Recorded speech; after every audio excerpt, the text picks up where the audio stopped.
नमस्कार, मी रेणुका. बुलेटिनमध्ये तुम्हा सगळ्यांचं स्वागत. आणि बुलेटिनमध्ये आपण बघणार आहोत की पुन्हा लॉकडाऊनची आवश्यकता पडणार आहे का, या संदर्भातल्या सगळ्या बातम्यांचा आढावा. कारण देशात, राज्यात आणि मुंबईत देखील कोरोनाचा धोका वाढतोय आणि शाळा सुरू करायचा जरी मुद्दा असला तरी काही भागात शिक्षकांचेच रिपोर्ट पॉझिटिव्ह आलेत आणि त्याच्यामुळे शाळा न उघडण्याचा निर्णय घेण्यात आलाय. पण सुरुवातीची बातमी आपण बघतोय की शिर्डीमध्ये कशा रीतीने भाविकांच्या रांगा लागलेल्या आहेत आणि शिर्डीत सुट्टी आहे, म्हणजे रविवारच्या सुट्टीमुळे अलोट गर्दी तिथे झालेली आहे. सशुल्क दर्शनासाठी देखील भाविकांनी मोठ्या प्रमाणात तिथे गर्दी केली आहे आणि त्यामुळे गर्दी करू नका असं आवाहन आता संस्थांकडून केलं जात आहे.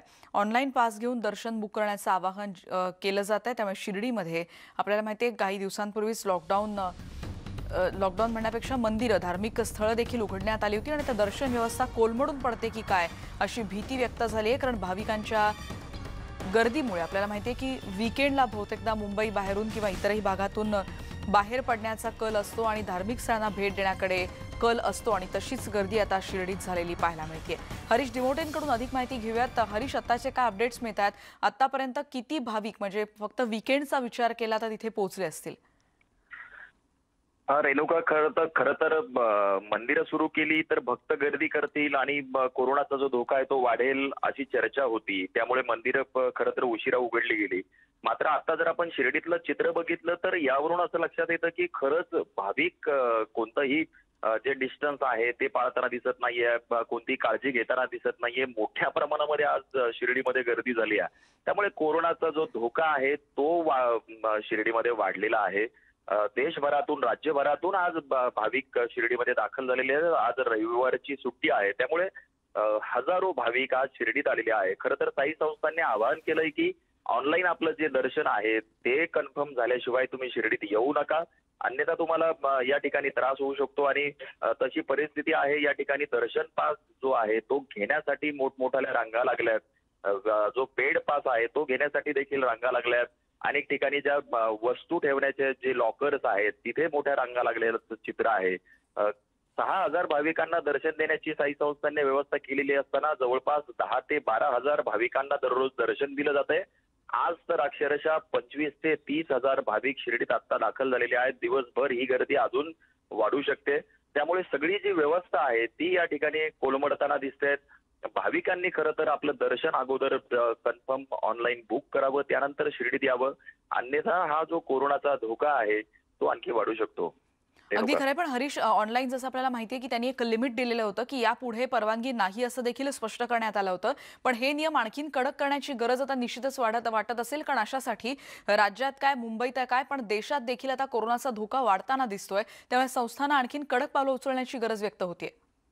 नक्कीच रेणुका, त्यामध्ये आणखी कडक पावलं उचलण्याची गरज दिसून येते. कारण साई संस्थांनी केवळ 3,000 ऑनलाईन पास बुकिंग ठेवलेलं आहे आणि इतर जे 3,000 जे पास आहे यांना शिर्डीत येऊन पास घ्यायचा आहे. त्यामुळे अनेक भाविक असे आहेत की ते हा विचाराने शिर्डीत येत आहेत की आपण तिथे जाऊन पास घेऊ. त्यामुळे एक दोन करता करता हजारो भाविक आज शिर्डीमध्ये दाखल झालेत आणि त्यांना आता पास घेण्याची घाई झाली आहे. साईबाबांचं दर्शन घ्यायचं आहे. मात्र कुठेतरी यामुळे शिर्डीतली जी सगळी नियोजित व्यवस्था होती ही सगळी कोलमडलेली आपण आता सध्या बघू शकतो. भक्त जे आहेत ते मोठ्या प्रमाणामध्ये गर्दी केलेली आहे. वयोवृद्धांना या ठिकाणी येण्यास परवानगी नसताना वयोवृद्ध आलेले दिसत आहेत. लहान बालकांना दर्शन रांगेमध्ये प्रवेश देणार नसताना अनेकांच्या कडेवरती आपण लहान बाळ असल्याचं देखील बघतोय. म्हणजे भाविकांना ह्या सूचना केलेल्या असताना सुद्धा भाविक ती काळजी घेताना दिसत नाहीये. वयोवृद्धांना सोबत घेऊन येत आहेत, लहान बालकांना घेऊन येत आहेत. त्यामुळे साई संस्थान एकीकडे सगळी काळजी घेण्याचं आवाहन करत असताना भाविक मात्र काळजी घेताना दिसत नाही. अगदी खरं आहे हरीश. पण आपण एकीकडे बघतोय की इतक्या मोठ्या प्रमाणात जेव्हा भाविक येत असतात तेव्हा तिथे स्वच्छतेचं देखील तीन तेरा असतील. कारण एकीकडे ती जी वेळ निश्चित केलेली असेल त्याच्यात देखील आता कपात करून किंवा जास्त कर्मचारी लावावे लागतात.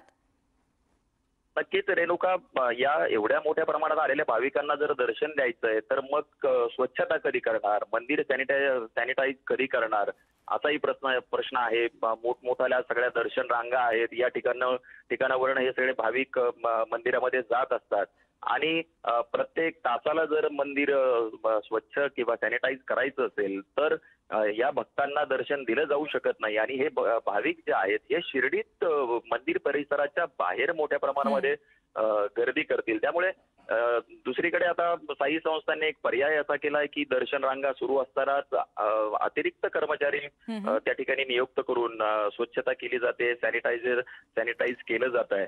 मात्र कदाचित ही जी व्यवस्था आहे ही तुकडी पडू शकते आणि हा जो कोरोनाचा जो धोका आहे तो शिर्डीमध्ये वाढताना दिसतोय. निश्चितच. त्यामुळे हरीश आणखीन कडक पावलं उचलण्याची गरज आहे साई संस्थांना, कारण भाविकांनी एकीकडे सुट्टीमुळे तिथे गर्दी करायला सुरुवात केली आहे. दररोजचा आकडा 6,000चा असला तरी यापेक्षा जास्त हजारो नागरिक तिथे दर्शनाला येत आहेत आणि वृद्धांना आणि बालकांना तिथे परवानगी नाही तरी देखील रांगेत वृद्ध नागरिकही आहेत आणि इथे पालकांच्या खांद्यावर लहान बाळं देखील आपल्याला दिसतात. एकीकडे कोरोनाचा धोका वाढतोय, शिर्डीनंतर पुढे जाणार आहोत. एकीकडे कोरोनाचं संकट अजूनही संपलेलं नाही आणि त्याच्यामुळे कार्तिकी यात्रा प्रतिकात्मक स्वरूपात होत असतानाच आता लालपरीची सेवा सुरू राहणार आहे. पंढरपूरला येणाऱ्या लांब पल्ल्याच्या गाड्या बस स्थानकात येऊ शकतात, पण एकाही वारकऱ्याला आणि भाविकाला पंढरपूरमध्ये उतरता येणार नाही. दरम्यान स्थानिक नागरिकांना सूट देण्यात आली आणि त्यांना एसटी प्रवास करता येणार आहे. कोरोनाच्या पार्श्वभूमीवर 26 नोव्हेंबरला कार्तिक एकादशीचा सोहळा प्रतिकात्मक स्वरूपात होणार आहे हे स्पष्ट झालेलं आहे. आणि 22 ते 26 नोव्हेंबरपर्यंत एसटी महामंडळाने असा निर्णय घेतला होता की पंढरपूरची वाहतूक सेवा एसटी सेवा बंद करण्यात आली होती, पण त्याच्यामध्ये आता बदल करण्यात आलेला आहे. काल त्याच्यावर बैठक झालेली आहे जिल्हा प्रशासनाने एसटी प्रशासनाने आणि त्यानुसार एसटी सेवा चालू राहणार आहे, परंतु कोणत्याही प्रकारचा संभ्रम निर्माण होऊ नये जेणेकरून वारकऱ्यांना मात्र पंढरपूरमध्ये एसटी स्थानकावर उतरण्यास बंदी असणार आहे. ही जी सूचना आहे त्याच्यामध्ये असं सांगण्यात आलेलं आहे की पंढरपूरच्या लोकांची गैरसोय होऊ नये. जे जवळच्या शहरात किंवा तालुक्यात जे नोकरीनिमित्त किंवा कामानिमित्त जातात त्यांच्यासाठी ही सेवा चालू राहणार आहे. आणि तसेच लांबच्या पल्ल्याच्या जे सेवा आहेत एसटी सेवा ज्या पंढरपूर रूटवरून जातात एसटी त्यांची सेवा चालू राहणार आहे, परंतु कोणत्याही वारकऱ्यांना मात्र पंढरपूरमध्ये उतरता येणार नाही.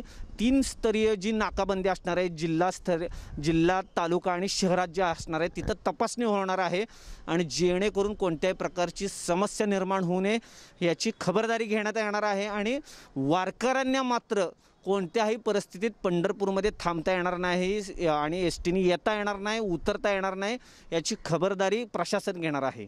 पंढरपूरहून वीरेंद्रसिंह उत्पात, न्यूज 18 लोकमत.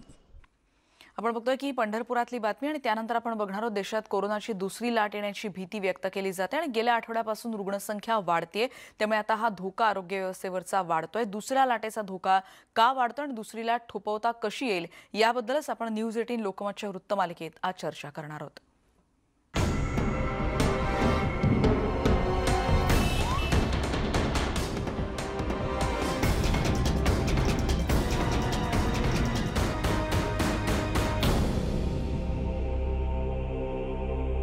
सगळेच नियम पायदळी तुडवले जातात, त्यामुळे कोरोनाच्या दुसऱ्या लाटेचा सामना आता आपल्याला करावा लागेल अशी भीती वैद्यकीय क्षेत्रातले तज्ज्ञ व्यक्त करतात.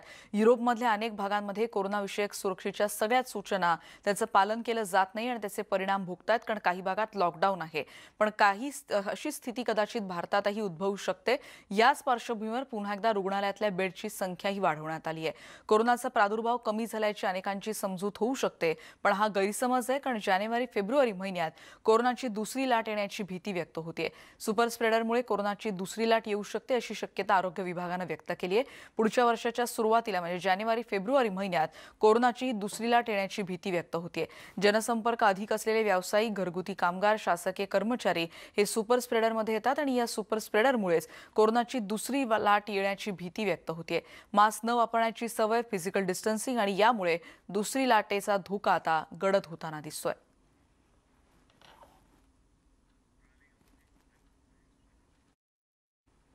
आणि या संदर्भात आपण अधिक बोलणार आहोत. आमच्या प्रतिनिधी प्रणाली कापसे, त्याचबरोबर गोविंद वाकडे आणि वैभव सोनवणे आता आपल्या सोबत आहेत. पुणे, पिंपरी चिंचवड आणि मुंबईतून आपण सुरुवात करणार आहोत. मुंबईतून प्रणाली आपल्याला अधिक माहिती देते. प्रणाली, काही दिवसांपूर्वी असं म्हटलं होतं आपण की दिलासादायक बाब आहे, रुग्णसंख्या कमी होताना दिसते, पण अशी चिन्ह दिसत नाहीये. दिवाळीनंतर धोका आणखीन वाढलाय. अगदी खरं आहे रेणुका. मी सध्या दादर या परिसरामध्ये आहे. दादरचा हा जो बाजार आहे हा आपण प्रेक्षकांना अनेक वेळा दाखवलेला आहे. ज्या वेळेला हा बाजार पूर्णपणे बंद होता, शुकशुकाट होता, त्यावेळेला आपण हा बाजार दाखवला होता.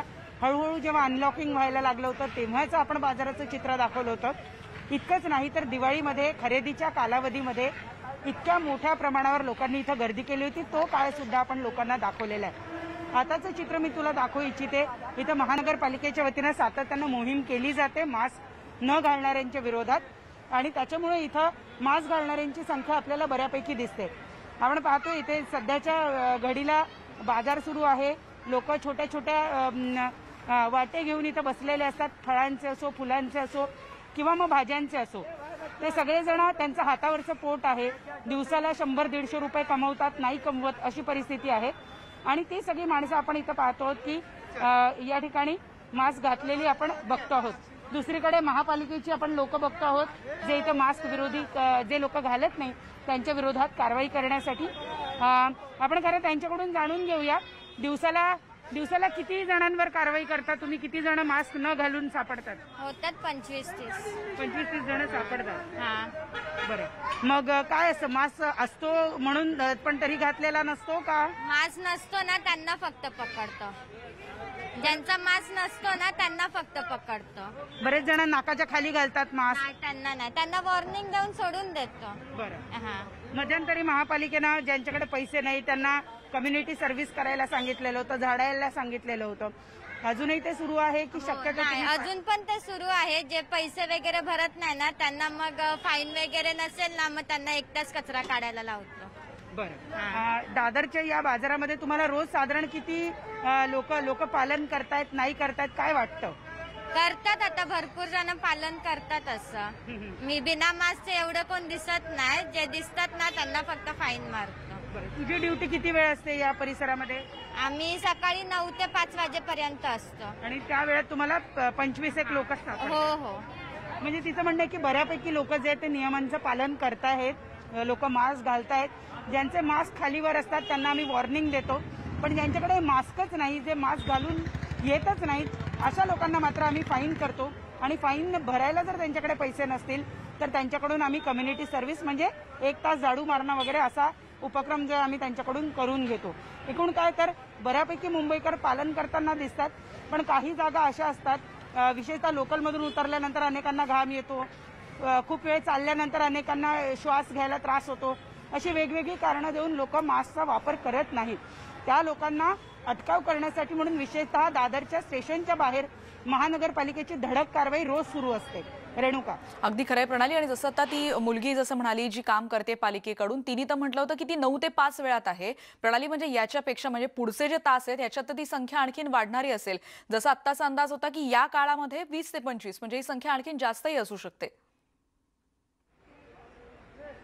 अगदी खरं आहे. आपण जर मुंबई महानगरपालिकेचं बघितलं तर सातत्यानं त्यांनी मास्क विरोधी म्हणजे मास्क न घालणाऱ्यांच्या विरोधात जी कारवाई केली जाते त्यातून जो फाईन एकत्रित केला जातो त्या फाईनची रक्कम सुद्धा महिन्यागणिक वाढत चाललेली आहे.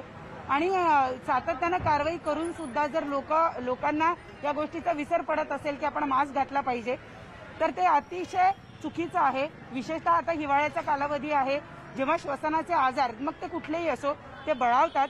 अशा वेळेला कोरोनाचा धोका हा आणखी वाढणार आहे. कोरोनाची दुसरी लाट येण्याची शक्यता आहे. त्यामुळे वारंवार आपण मुंबईकरांना आठवण करून देतो आहोत की तुम्ही मास्क घातलाच पाहिजे, तुम्ही सोशल डिस्टन्सिंगचं पालन केलंच पाहिजे आणि तुम्ही वारंवार हात सॅनिटाईज केले पाहिजे किंवा साबणानं धुतले पाहिजे. पुन्हा एकदा मुंबईकरांना लोकांना या गोष्टीची आठवण करून देण्याची गरज निर्माण झाली आहे, कारण गेल्या 2 दिवसामध्ये कोरोनाच्या नव्या रुग्णांची संख्या ही बरं होऊन बाहेर पडणाऱ्या लोकांच्या तुलनेत वाढायला लागले. रेणुका, अगदी खरंय प्रणाली. आपण बघतोय की मुंबईतली स्थिती काय आणि याच भागात प्रणालीनं जेव्हा दुकानं बंद होती तेव्हाचं दादर कसं होतं आणि त्याच्यानंतर फुल मार्केट आणि या परिसरातली गर्दी देखील तिने दाखवली होती आणि आत्ताची काय परिस्थिती आपण ते जाणून घेतली. आपण यानंतर जातोय वैभव सोनवणे आमचे प्रतिनिधी पुण्याहून आता आपल्या सोबत आहेत. वैभव, काही दिवसांपूर्वी तिथे देखील दिलासा होता आणि कोविड सेंटर आणि हॉस्पिटल मधली संख्या रोडावलेली होती. एखादं सेंटर बंद करावं लागत होतं, इतकी संख्या कमी झाली होती, त्यामुळे खूप मोठा दिलासा होता. आत्ता पुण्यातले काय अपडेट्स आहेत? रेणुका, आकडा जो आहे या आकड्यांमधला कॉन्फ्लिक्ट आता वाढत चालला आहे. डिस्चार्जची संख्या जी पूर्वी जास्त होती, गेले 4 दिवस सातत्यानं ट्रेंड जो आहे तो वाढत आहे. काल जवळपास 448 नवे रुग्ण सापडलेले होते आणि त्याच्या अगेन्स्ट 250 रुग्ण केवळ डिस्चार्ज होऊ शकलेले होते. 5000च्या आसपास ॲक्टिव्ह रुग्ण आहेत. ही सगळी आकडेवारी जर बघितली तर ट्रेंड जो आहे तो वाढता दिसतोय. एक मात्र नक्की होतंय, ज्या टेस्टच्या संख्या आहेत त्याच्या टक्केवारीमध्ये म्हणजे तुलनेमध्ये आधी जेवढा कोविड पॉझिटिव्ह सापडायचा रेट होता तो तितकाच कायम आहे. म्हणजे 10 ते 12% आसपासच पॉझिटिव्ह पेशंट सापडायची टक्केवारी जी आहे ती अजूनही कायम आहे. टेस्ट वाढवल्यामुळे हा आकडा आता पुन्हा वाढताना दिसतोय. त्याच्यामुळे दुसरी लाट येईल की नाही येणार. दिवाळीच्या काळामध्ये आपण बघितलेलं होतं, अगदी लक्ष्मी रोड भरून गेलेला होता. लोकांनी गर्दीमध्ये चेंगरून कोरोना मारला असे मीम्स दिवसभर व्हायरल होते 2 दिवस पुण्यातल्या गर्दीवरती. सर्वसामान्य पुणेकरांना काय वाटते वेगवेगळ्या क्षेत्रातल्या त्याची चर्चा आपण करूया. कारण एकूण रोजच्या त्यांच्या जीवन प्रवासामध्ये गेले 6 महिने जो खंड पडला, पुन्हा सुरू झाल्यानंतर आता त्यांना काय वाटतं, या सगळ्यामध्ये दुसरी लाट येऊ शकेल का, ती येऊ नये म्हणून ते स्वतः वैयक्तिक पातळीवर काय करतात, असे अनेक प्रश्न आहेत, ते विचारूया. सर, 6 महिने तुम्ही घरामध्ये होतात. आता लॉकडाऊन उठल्यानंतर किंवा अनलॉक झाल्यानंतर बराच काळ दरम्यान आपण 1-1.5 महिना 2 महिने गेलेले आहेत. अशा परिस्थितीमध्ये आता पुन्हा दुसरी लाट येण्याची शक्यता आहे. तुम्हाला काय वाटतं, तुमची काय तयारी आहे बेसिकली? लाट येण्याची शक्यता आहे असं सगळीकडनं ऐकतोय, पण मला असं वाटतं की आपण नागरिकांनी जर का योग्य काळजी घेतली, कोरोना संदर्भातले जे काही नियम आपण पाळले, तर जरी ती लाट आली समजा, तरी पण त्याचं जे प्रादुर्भाव जो आहे तो मर्यादित राहील आणि तो मर्यादित ठेवण्याचा प्रयत्न हा प्रत्येक नागरिकाने केला पाहिजे असं मला वाटतं. पण स्थानिक पातळीवरती हे शक्य होतं ना, तुम्हाला दिसतंय का? गर्दी आपण पाहतो, आपण किती उत्सवप्रिय आहोत हे दिवाळीमध्ये आपण बघितलं. इतक्या सगळ्या कोरोनाच्या काळामध्ये सुद्धा लक्ष्मी रोडला झालेली गर्दी ही चिंता वाढवणारी होती आणि त्याच वेळेस दुसऱ्या लाटेच्या बातम्या येत होत्या. आता अशी परिस्थिती आहे की आकडा वाढतोय. सुदैवानं अजूनपर्यंत तरी ती धोक्याची घंटा जी आहे, केंद्र सरकारने जे पत्र पाठवलेलं होतं की 10 ते 12% रुग्ण हे 17 सप्टेंबरला जेवढे होते त्यापेक्षा जास्त वाढू शकतात. म्हणजे पुण्यातला सगळ्यात मोठा आकडा जरी धरला तरी आपण 19,000 रुग्णांच्या आसपास जाऊ शकू. 17,500 हे त्यावेळेस होते. आता 10% वाढतील तर ते 19,000पर्यंत जातील. पण त्यावेळेसची परिस्थिती आपण बघितलेली होती की शहरामध्ये काय अवस्था झाली होती, हॉस्पिटल्सला बेड्स मिळत नव्हत्या. आणि या सगळ्या परिस्थितीत हे शक्य आहे का? आता जर दुसरी लाट आली तर आपण पुन्हा तितक्याच ताकदीनं हॉस्पिटलायझेशनसाठी तयार होत असं तुम्हाला वाटतं का? प्रशासकीय पातळीवरती तुम्ही काय पाहता? नक्कीच मला असं वाटतं मधल्या काळामध्ये थोडीशी दिवाळीच्या 1-8 दिवस आधी आपल्याकडनं सगळ्यांकडनंच हलगर्जीपणा झाला आहे. आपण जी गर्दी बघत होतो लक्ष्मी रोड किंवा मंडई, तुळशीबाग या परिसरामध्ये खूप कॉन्सन्ट्रेट झालं. तर पारंपरिक पुणेकर तसे आपण सगळे उत्सवप्रियच आहोत, त्यामुळे थोडंसं बाहेर येणं बऱ्याच दिवसांचे एक ज्या मनामध्ये दाटलेलं होतं सगळं बाहेर निघालं आणि असं वाटत होतं की लाट येईल असं वाटत होतं. सगळीकडच्या बातम्या दिल्लीतल्या वगैरे आपण बघत होतो, परंतु मला असं वाटतं तसं काही घडलेलं नाही. त्याचं कारण असं आहे की पुण्यामध्ये पहिल्यापासूनच त्याची एक काळजी घेतली गेलेली आहे. तत्कालीन म्हणजे मागचे आपण जर आयुक्त बघितले कॉर्पोरेशनचे, तर गायकवाड साहेबांनी ते जे कंटेनमेंट झोन केले, परत मायक्रो झोन केले, त्यामुळे ज्या ज्या ठिकाणी याचा प्रादुर्भाव अचानक वाढला, ज्या एरियात कदाचित त्या झोपडपट्ट्या असतील, कदाचित विशेषतः झोपडपट्ट्यात होत्या, त्या ठिकाणी इतक्या जबरदस्त रीतीने त्यांचं नाकेबंदी म्हणा किंवा पत्रे मारणे, बाकीचे सगळे बॅरिकेडिंग करणे, त्यामुळे तिथली लोकं बाहेर आली आणि बाहेरचे लोकं तिथे गेले. त्यामुळे तिथल्या तिथे आळा बसला आणि थोडंसं सगळे पुणेकर सुजाणच आहेत की ज्या नॉर्म्स आता भारत शेटने सांगितलं की ज्या नॉर्म्स पाळायला पाहिजे त्या नॉर्म्स पाळल्या, म्हणजे डिस्टन्स ठेवणं, मास्क लावणं, वेळेवर हात धुणे साबणाने आणि बाहेरून आल्यानंतर कपडे वगैरे जे बाहेरचे कपडे ते कपडे धुवायला टाकणे, कपडे बदलणे, वेळोप्रसंगी आंघोळ करणे, या सगळ्या ज्या नॉर्म्स गोष्टी आणि ज्या औषधं वगैरे आपण जे घेतो, इंटेक करतोय की जे ज्याला म्हणता येईल थोडेसे प्रतिकारशक्ती वाढवणारी औषधं. तुम्ही खरं पक्के पुणेकर म्हणून पुणेकरांच्या बाजूने बोलताय. विश्वंभर चौधरी सरपंच सर, क्रिटिक म्हणून तुम्ही काय सांगाल एकूण प्रशासकीय व्यवस्थेमधल्या त्रुटी, किंवा आपण सुरुवातीच्या काळामध्ये जे झगडत होतो, हॉस्पिटलचे बेड मिळत नव्हते, एक प्रभावी व्यवस्था उभी करायला किंवा संस्थात्मक रचना उभी करायला आपल्याला बराच काळ गेला, ज्या काळामध्ये काही डेथ्स झाल्या किंवा एकूण अडचणी निर्माण झालेल्या होत्या. आता पेशंट्स पुन्हा वाढल्यानंतर, कारण आपण बरेच CCU युनिट बंद केलेत महापालिकेने सुद्धा, पुन्हा सुरू करता येतील त्याची तयारी आहे असं त्यांचं म्हणणं आहे. पण ही संस्थात्मक रचना करण्याच्या दरम्यानच्या काळामध्ये जे नुकसान होतं आपलं ते न भरून येणार आहे. आता दुसऱ्या लाटेसाठी पुणेकर आणि प्रशासन दोन्ही तयारी असं तुम्हाला वाटतं का? ज्या प्रकारची गर्दी आपण पाहत होतो लक्ष्मी रोडला, त्या प्रकारच्या गर्दीच्या इतकं आत्ता नाही वाढलेलं आहे. हे त्यातल्या त्यात दिलासादायक आहे. म्हणजे तेव्हाची जर गर्दी पाहिली तर असं वाटत होतं की पुण्यातच दिवसभरात 3-3, 4-4 हजार पेशंट येतील का काय, पण आज तशी परिस्थिती नाही. दुसरी गोष्ट, मी आत्ता मोठा प्रवास करून आलो तर नगरच्या पुढे मला मास्कसुद्धा कुठे दिसला नाही महाराष्ट्रामध्ये. म्हणजे पुण्यातच मास्क घालतात असं माझं एक निरीक्षण. मला असं वाटत नाही की आता फार मोठी वेव येणार आहे. आली तरी ती आता युरोप आणि तिकडे ज्या तुलनेत आली त्याच तुलनेत येईल. ती काही फार मोठी वेव असेल असं मला स्वतःला वाटत नाही. आलीच तर अर्थात आपल्याला तयार राहायला पाहिजे. प्रशासकीय पातळीवर आता असं झालेलं आहे की मला असं वाटतं की विशेषतः मेडिकल ऑफिसर्सना किंवा डॉक्टरांना प्रोटोकॉल आता व्यवस्थित कळलेला आहे. आणि त्यामुळं पहिली जी एक थोडीशी काही दिवस गोंधळाची स्थिती होती की काय उपाय आहेत कोणते, ते आता सगळं स्थिर झालं आहे. आणि दुसरी गोष्ट, आता जे बंद केलं शासनाने तेही जर पेशंट वाढलं तर ते उघडतील. त्यामुळे मला असं पॅनिकिंग असं काही सिच्युएशन आत्ता मला वाटत नाही. मला असं वाटतं की दुसरी लाट आली तरी ती पहिल्या इतकी स्ट्रॉंगही असणार नाही. आणि दुसरं, आपण तिला पद्धतशीरपणे डील करू शकू, कारण आपल्याकडे आता ते नॉलेज, तो बेस जो आहे अवेअरनेस तो आपल्याला आलेला आहे. लोकांमध्ये अवेअरनेस मोठा आहे. त्याच्यामुळे जरी आली लाट, संख्या जरी वाढली तरी त्यासाठी प्रशासकीय पातळीवर सुद्धा अधिकारी जे आहेत ते तयार आहेत. आणि पुणेकर जे आहेत किंवा एकूण नागरिक जे आहेत ते सुद्धा बऱ्यापैकी गोष्टींच्या बाबतीमध्ये अवेअर झालेले आपल्याला पाहायला मिळतात. आणि त्यामुळेच या सगळ्या दुसऱ्या लाटेचा प्रभाव कितपत राहील किंवा ती जे भीतीदायक वातावरण सुरुवातीच्या काळामध्ये होतं, अगदी परदेशामध्ये ते पडलेले थोपवणं आहे मृतदेह आपल्या वगैरे सगळ्यांच्याच पाहताना हातात. एक जबाबदार नागरिक म्हणून प्रत्येकानं ही जबाबदारी पार पडली आणि काळजी घेतली प्रत्येकानं, तर हे जरूर शक्य आहे. आपण पुन्हा एकदा आमच्या प्रतिनिधींशी संवाद साधणार आहोत. पिंपरी चिंचवडला आमचे प्रतिनिधी गोविंद वाकडे देखील आहेत, त्यांच्याकडेही जाणार आहोत. पण एक ब्रेक घेणार आहोत आणि ब्रेकवर जाण्याआधी न्यूज 18 लोकमतच्या एका खास कार्यक्रमाची आठवण. महाराष्ट्राचे किल्लेदार हा कार्यक्रम आज आपण बघू शकाल दुपारी 3:30 वाजता न्यूज 18 लोकमतवर.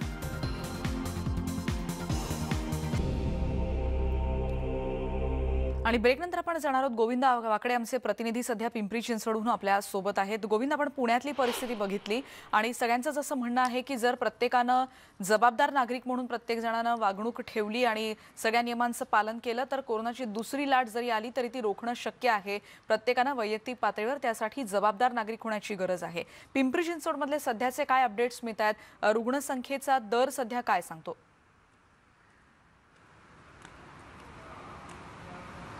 रेणुका, खरं तर आत्तापर्यंत पिंपरी चिंचवडमध्ये 90,000 नागरिकांना कोरोनाची बाधा झाली होती. त्यापैकी 87,000 नागरिक बरे झालेत, त्यांचा डिस्चार्ज झाला. मात्र अजूनही 3,000 नागरिकांवर उपचार सुरू आहे, कोरोनाबाधितांवर. आणि त्याहूनही धक्कादायक म्हणजे आत्तापर्यंत इथे 1586 म्हणजे 1,500हून अधिक नागरिकांचा कोरोनाने बळी घेतला आहे.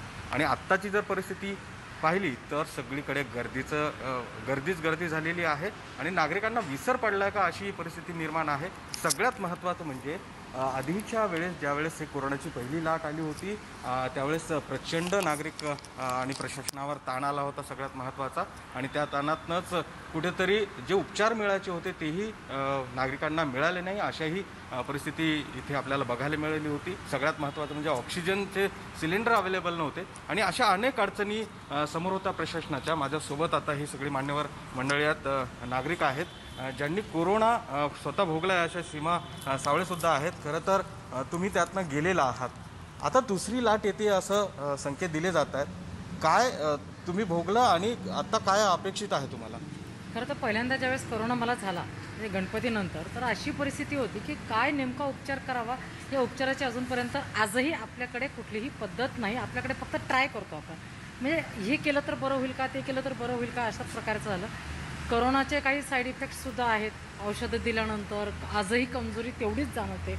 आणि ह्या कमजोरी जाणवल्यानंतर किंवा आमच्यासारख्या लोकप्रतिनिधी ज्यावेळेस आम्ही लोकांमध्ये गेलो, कितीही खबरदारी घ्यायची म्हटली तर कुठे ना कुठेतरी चूक नक्की आमच्याकडनं झालेली असेल.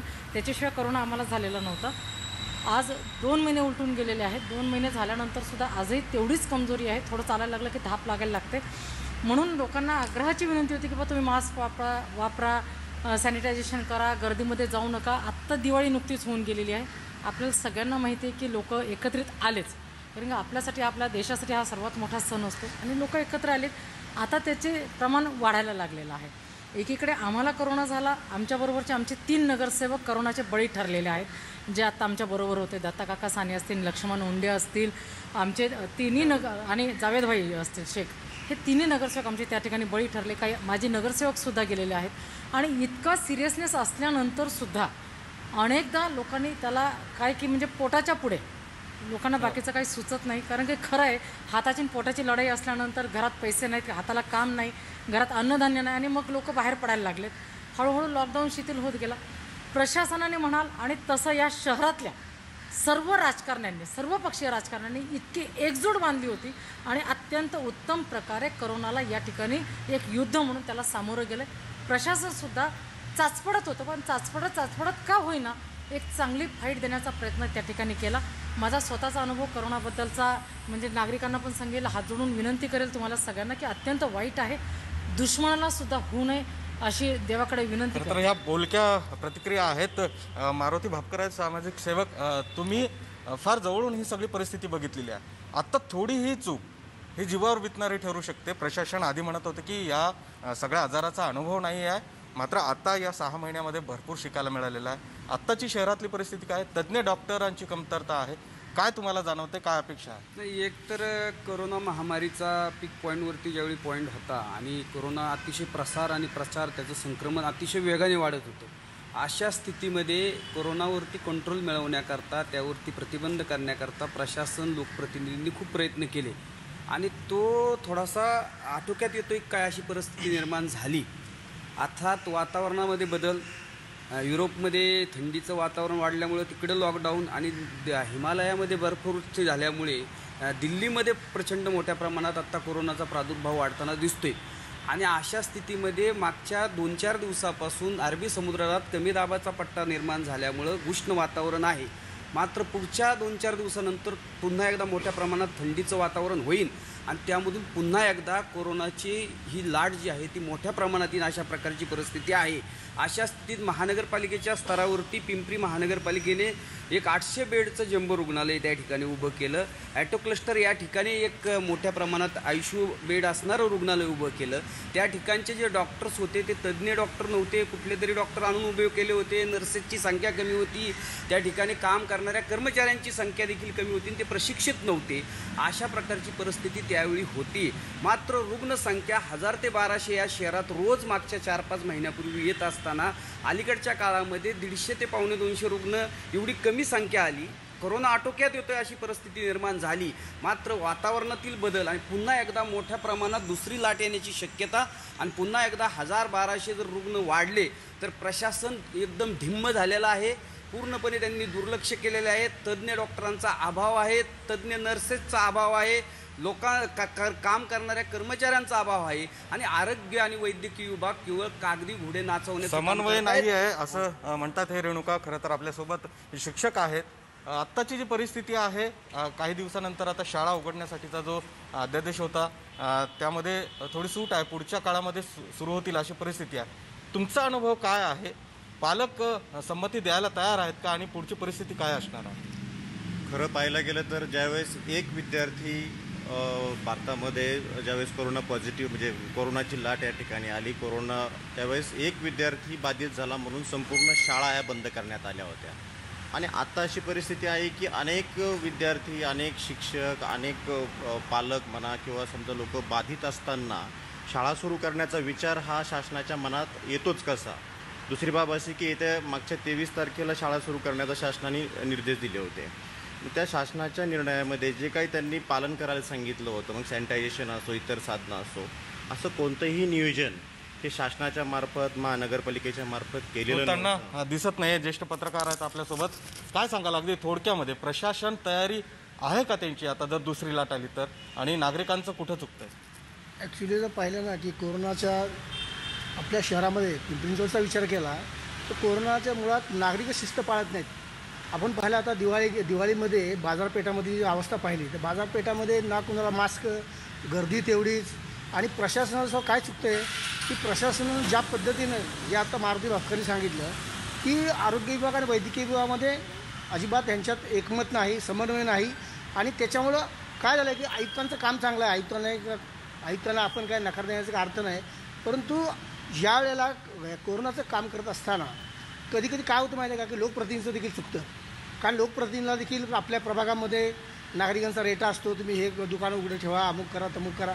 पण त्याचा परिणाम इतका भयानक वाढलेला आहे. आपण पाहिलं की आता दिल्लीमध्ये इतकी अवस्था वाईट झालेली आहे. ज्याप्रमाणे सांगितलं की आता अरबी समुद्रामध्ये कमी दाबाचा पट्टा निर्माण झाल्यामुळे पाऊस येणार हवामान खात्याने सांगितलं तर त्याप्रमाणे पाऊस पडला देखील परवा.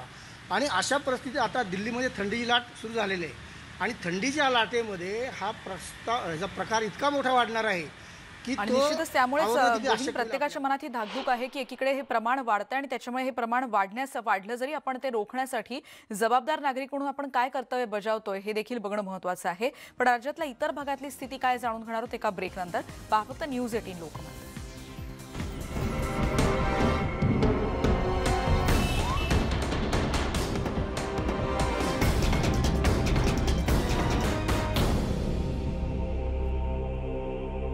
आणि ब्रेकनंतर आपण जाणार आहोत आमचे प्रतिनिधी वैभव सोनवणे आता पुण्याहून आपल्या सोबत आहेत. वैभव, काही वेळापूर्वी पुणेकरांनी जसं म्हटलं होतं की उत्सवप्रिय तर आहेतच, पण जेवढी गर्दी दिसली होती तेवढ्या तुलनेत मात्र इथे रुग्णसंख्या नव्हती. पण यापुढे समज कोरोनाची दुसरी लाट आली तर त्याला सामोरं जाण्यासाठी एक जबाबदार नागरिक म्हणून पुणेकरांनी काय ठरवलंय, कशा रीतीनं ते या सगळ्याला सामोरे जात आहेत? रेणुका, आपण अनेकांची उदाहरणं बघितली. गेले दिवाळीच्या सुट्टीमध्ये जे जे लोक पुण्याच्या बाहेर जाऊन आलेत, अगदी नगरच्या पुढे, नाशिकच्या पुढे जाऊन आलेले आहेत, त्यांचं परत आल्यानंतर सगळ्यांचं हे म्हणणं आहे की उर्वरित महाराष्ट्रात कुठेही पुण्या इतकी सावधानता, काळजी कुठेच घेतली जात नाही, सावधगिरी बाळगली जात नाही. पुण्यामध्ये मास्कचं प्रमाण हे अत्यंत उत्तम आहे. साधारण 95% लोक ही मास्क वापरत आहेत, नियम पाळत आहेत. सॅनिटायझर्स किंवा सॅनिटायझेशनचे स्टँड्स जे आहेत ते सगळीकडे पाहायला मिळतात. लोक अगदी सहज चालता चालता सॅनिटायझर दिसेल तिथं हात सॅनिटाईज करून घेतात. या सगळ्या गोष्टी लोकांच्या अंगवळणी पडल्यात पुण्याच्या. याचं कारण पुण्यानं सगळ्यात वाईट मार कोरोनाचा खाल्लेला होता, परिस्थिती अत्यंत खालवलेली होती. या सगळ्या काळामध्ये प्रशांत आहेर आपल्यासोबत आहेत, महाराष्ट्र टाइम्सचे वरिष्ठ पत्रकार आहेत. गेले 7 महिने सातत्यानं ते कोविडच्या बातम्या करतात. महानगरपालिका पाहत असल्यामुळे प्रशासनाशी त्यांचा सतत संपर्क येतोय. आता या सगळ्या परिस्थितीनंतर तुमचं ॲनालिसिस काय आहे? दुसरी लाट येऊ शकते का? आली तर आपली प्रशासकीय तयारी आहे का? आणि तिसरी सगळ्यात महत्त्वाची गोष्ट, सर्वसामान्य पुणेकर या दुसऱ्या लाटेसाठी तयार आहेत का? मी केंद्रीय पथकाशी बोललो होतो साधारण सप्टेंबरमध्येच. तर त्यांचं असं मत होतं की सप्टेंबरमधला जो काय पीक पॉईंट आहे त्या पीक पॉईंट इतकी लाट येणार नाही, पण लाट येऊ शकते. कारण थंडी होती, सुदैवानं थंडी आत्ता तर काही पडलेली नाहीच आहे. आणि थंडी आहे त्याचं प्रमुख कारण होतं आणि दिवाळीतली मूवमेंट हा एक त्यातला एक भाग होता. पण थंडी एक त्याचं प्रमुख कारण सांगितलं जात होतं, कारण तो व्हायरस मेंटेन व्हायला थंडी त्याला एक सक्षम वातावरण, पोषक वातावरण तयार करतं. आता जर सप्टेंबरचा पीक पॉईंट जर बघितला तर 20 सप्टेंबरला पुण्यात सप्टेंबरमध्ये 17,800 सक्रिय रुग्ण होते. हा पीक पॉईंट आहे आत्तापर्यंत कोरोनाचा. तर त्याच्यापेक्षा पुढं जाणार नाही असं केंद्रीय पथकाचे म्हणणं आहे. तरी केंद्रीय पथकाने सांगितलं होतं की त्याच्यापेक्षा तुम्ही 1.25 पट जास्त तयारी करून ठेवा. त्यानुसार महापालिकेने 1.10 ह्या हिशोबाने जी काही तयारी केलेली आहे, तर 20,000 रुग्णांवर उपचार करू आपण. त्यात मग सक्रिय 20,000 रुग्णांवर उपचार करू. मग त्यासाठी आयसोलेशन बेड किती लागतील, होम आयसोलेशनमध्ये किती असतील, ती सगळी तयारी झालेली आहे. एकूण सर्वसामान्य नागरिक तयार आहे का? हां, आता सर्वसामान्य नागरिकांची साधारण एक मानसिकता अशी आहे की आता एक लोकांमध्ये कोरोनाची मानसिकपणे एक हार्ड इम्युनिटी आलेली आहे. म्हणजे फार काही होत नाही हे एक मानसिकता आहे. एकूण रेणुका परिस्थिती जर बघितली, हा शेवटचा मुद्दा अत्यंत महत्त्वाचा होता. सुरुवातीचे कोरोनाचे टप्पे जर बघितले तर सुरुवातीच्या काळामध्ये भीती ही प्रचंड होती, नंतर ती कमी होत गेली. व्यवस्था, प्रशासन या सगळ्यांवरचा विश्वास नागरिकांचा वाढत गेला. सूचना ज्या आहेत त्याची अंमलबजावणी केल्यानंतर बऱ्यापैकी आपण दूर राहतो हे लोकांच्या लक्षात आलं. एक सगळ्यात महत्त्वाची गोष्ट लक्षात घ्यावी लागेल, 40 ते 50 लाख लोकसंख्या असलेल्या शहरामध्ये 1 लाख लोक बाधित झाले, त्याच्यातले 95% लोक बरे झाले. अगदी 3 ते 4 हजार लोकांचा मृत्यू झाला, जो इतर वेळी सुद्धा अपघातांमध्ये किंवा इतर गोष्टींमध्ये होत असतो. असं एक वैयक्तिक स्वरूपाचं ॲनालिसिस पुणेकरांनी केलेलं पाहायला मिळतं. आपण जर काळजी घेतली तर आपल्याला काही होत नाही, रोजचे व्यवहार करता येतील. आणि कोरोनामुळे बाकीच्या ज्या अडचणी निर्माण झालेल्या होत्या, बाकीच्या ज्या जगण्याच्या पोटापाण्याच्या ज्या अडचणी निर्माण झालेल्या होत्या, प्रश्न निर्माण झालेले होते, त्याच्यावर अत्यंत वैयक्तिक स्वरूपाची उत्तरं नागरिकांनी शोधलीत. आणि त्याचं सगळ्यात महत्त्वाचं उत्तर म्हणजे जी SOP देण्यात आलेली आहे 5 पॉईंट्सची, सॅनिटाईज करणं, हात स्वच्छ ठेवणं, मास्क वापरणं, गर्दीतनं टाळणं किंवा अंतर ठेवून बोलणं. आजही सहज बोलताना साधारण फुटाभराचं अंतर ठेवून पुण्यातल्या निश्चितच म्हणजे या सगळ्या गोष्टींचं तिथे पालन केलं जात आहे. धन्यवाद वैभव, या सगळ्या माहितीबद्दल. आपण बघतोय की केंद्रीय पथकाशी त्या पत्रकारांनी संवाद साधला होता आणि कशा रीतीनं त्या सगळ्याचं विश्लेषण त्यांनी आता केलं. पण यानंतर आपण एक ब्रेक घेणार आहोत आणि राज्यातल्या आणखीन इतर भागातली काय परिस्थिती आहे याविषयी अधिक जाणून घेऊयात एका ब्रेकनंतर. पहा फक्त न्यूज 18 लोकमत.